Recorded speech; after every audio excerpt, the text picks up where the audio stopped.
Imagine waking up one morning and realizing you're being forced to leave the only country you've ever called home.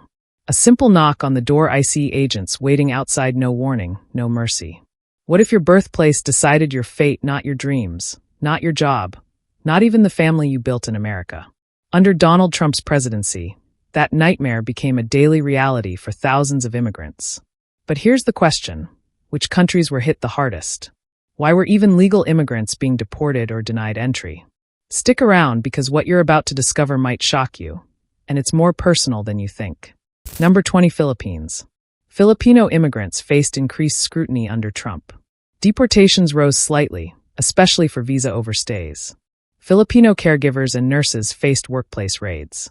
Some faced ICE detention despite decades of residence. Filipinos with minor offenses were prioritized for removal.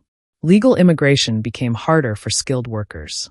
DACA-eligible Filipinos were left in limbo. The Philippines cooperated with deportation orders. Deportees struggled to reintegrate due to cultural gaps.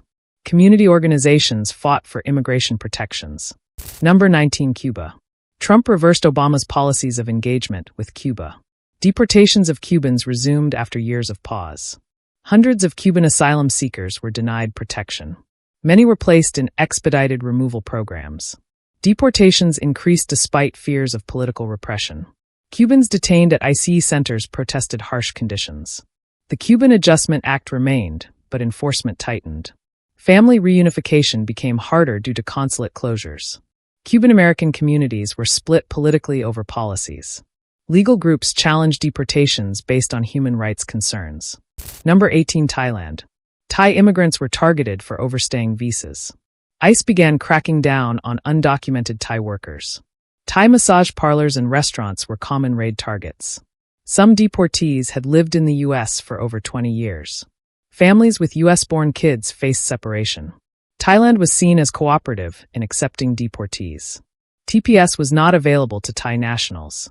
Many faced harsh conditions back home after removal. Detention periods before deportation were often long. The Thai community sought legal help to stop removals. Number 17. Brazil. Brazilians saw a sharp rise in deportations under Trump. ICE focused on visa overstays and undocumented workers. Brazilians who entered through Mexico faced quick removals. Border arrests of Brazilians hit record highs. Deportation flights to Brazil increased in frequency. Many were held in detention centers for months. Asylum denial rates increased for Brazilian applicants. The pandemic made returns even more difficult. Brazil's government cooperated with ICE for removals. Legal aid groups tried to slow deportations for families. Number 16. Ecuador. Ecuadorian nationals faced increased ICE enforcement under Trump. Deportations of Ecuadorians rose steadily during his term. Many had lived in the U.S. for years without legal status. Families with mixed immigration status were especially at risk.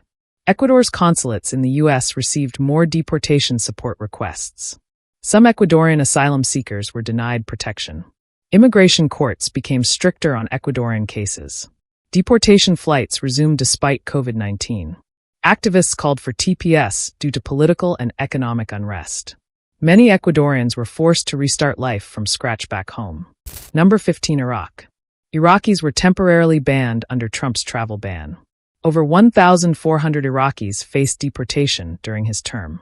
Many had lived in the U.S. for decades. Christians and minorities were among the deported. Deportations were criticized due to risks of persecution.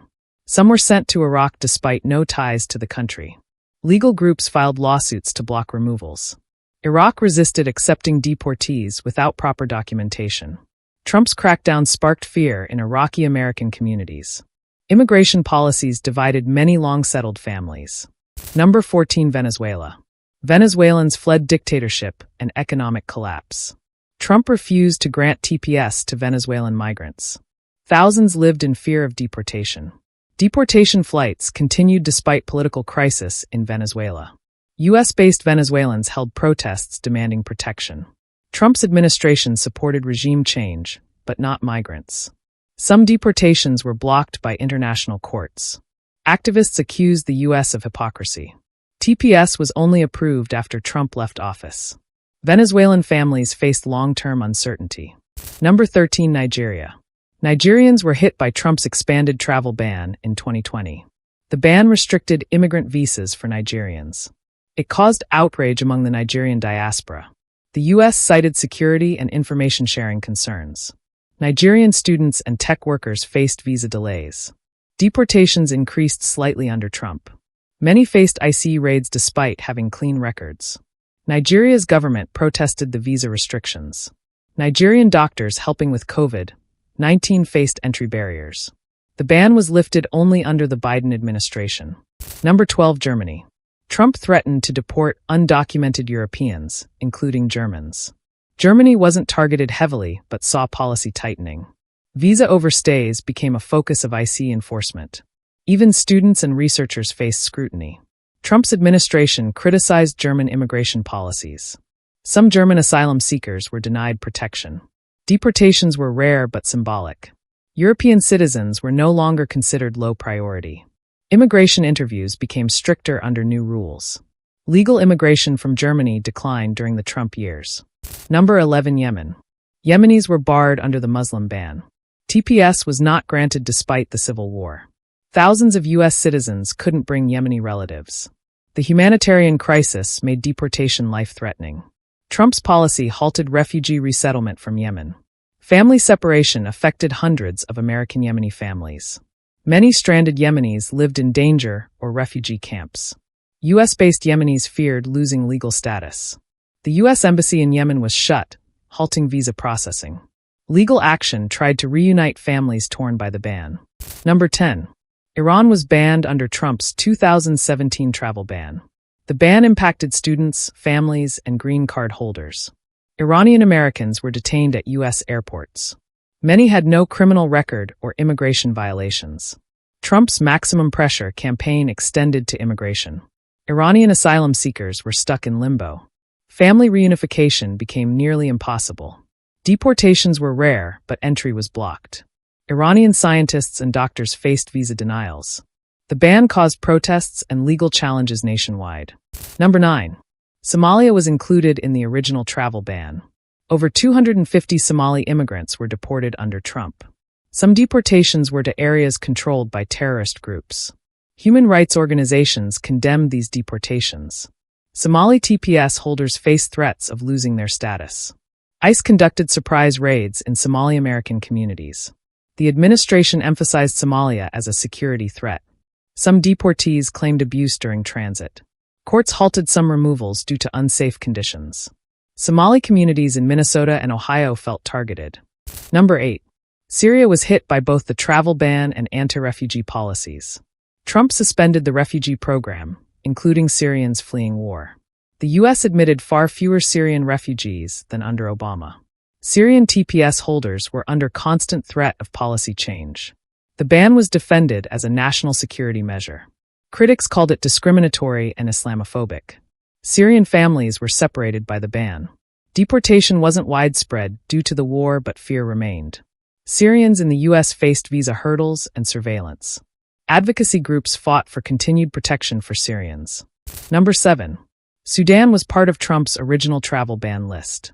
Over 1,000 Sudanese held TPS status in the U.S. The administration announced the end of TPS for Sudan in 2017. Many faced return to a country still recovering from civil war. Political unrest and economic instability were ongoing. The decision was seen as neglecting humanitarian concerns. Sudanese students and professionals in the U.S. were affected. Travel bans complicated family reunification. Some deportations were paused due to legal battles. Sudan's removal from the travel ban came only later in 2020. Number 6. Mexico remained the top country for U.S. deportations under Trump. ICE increased workplace raids targeting undocumented Mexican workers. Trump's border wall was aimed largely at stopping Mexican migrants. Deportations of non-criminals rose sharply. Families were separated at the border under the zero-tolerance policy. Trump blamed Mexico for drugs, crime, and illegal immigration. The Remain in Mexico policy forced asylum seekers to wait across the border. Thousands of migrants lived in unsafe shelters near the border. TPS was never offered to undocumented Mexicans. Mexican-American communities protested discrimination and racial profiling. Number 5.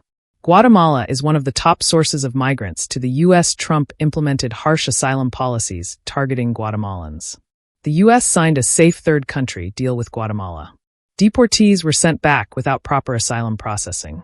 Many fled violence, gang threats, and poverty. Trump accused Guatemala of not stopping migrant caravans. Deportations increased during the Trump era. Thousands were flown back under emergency health measures, Title 42. Children were often separated from their families.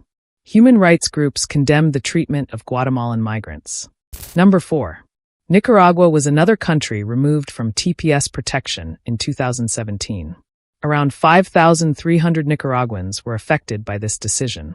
Many had lived in the U.S. since Hurricane Mitch in 1998. Nicaragua has experienced political violence and economic decline. Trump's administration insisted that conditions had improved. Deportation orders affected families with deep roots in America. The Nicaraguan community organized legal and advocacy efforts. Trump also threatened sanctions against the Nicaraguan government. The deportations slowed due to ongoing litigation. Families still face uncertainty about their legal future. Number 3. Over 50,000 Haitians were protected under TPS after the 2010 earthquake. Trump decided to terminate TPS for Haitians in 2018. He controversially referred to Haiti as a sh*third country.